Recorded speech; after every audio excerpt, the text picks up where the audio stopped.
We have a power driver board and a pre-DCS soundboard from a FishTales that sat in this container for 10 years.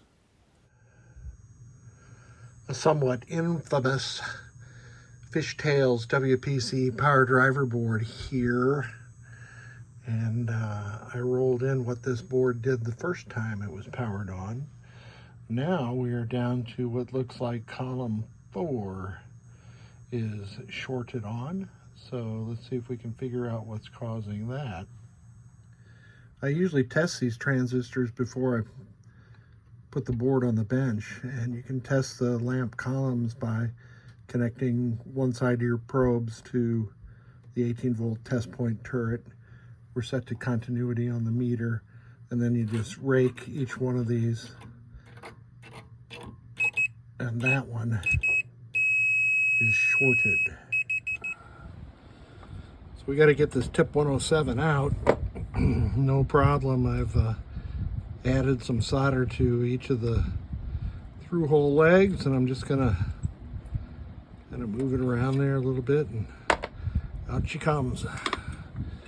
And we will get our trusty Hakko FR301, which I've been using to clean up those holes and get a new part in there. These rivets are a great way to repair torn through holes, as is shown here. Let's hope for a better outcome this time.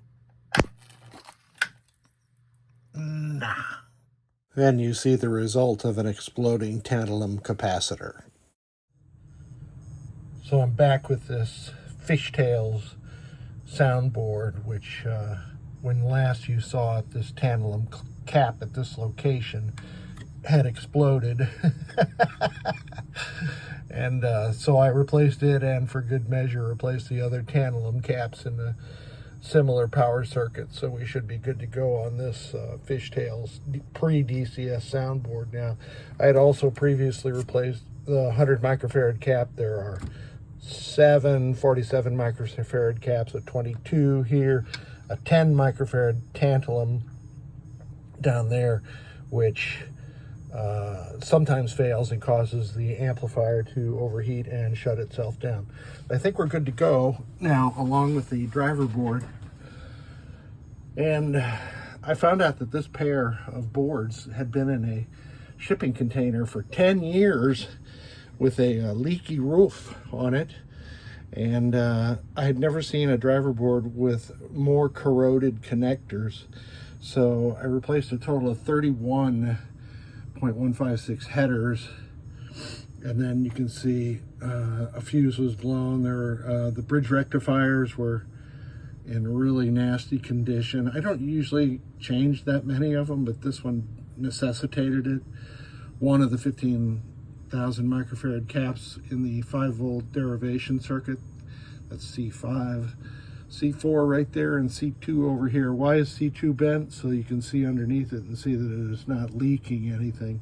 There are a couple of failed transistors, but she's good to go now. So let's put it into test. We're going to test everything that the solenoid driver board can do.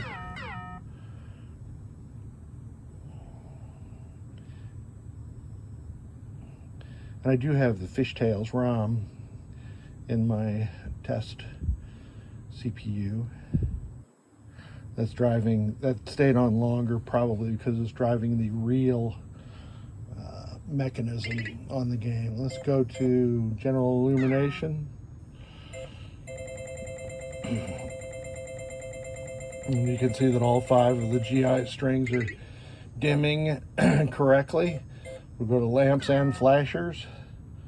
So there's all the flashers operating, which is the remainder of the solenoids, except for the one that was for the fishing reel lock mechanism. And the lamps are operating correctly. So now we get to hear some FishTales sound, finally. If that's...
So some of those sounds are a little scratchy. That is the nature of the pre-DCS soundboard.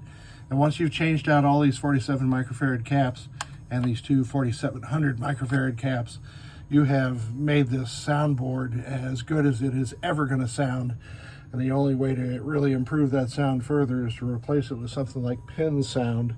And there's a debate about that. The pin sounds are reorchestrated, so a true purist would notice quite a difference. But some folks like it. I'm more of a purist. I'm going to leave mine as they are.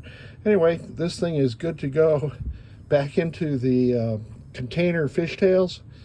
And I thank you for providing me with the challenge of debugging these.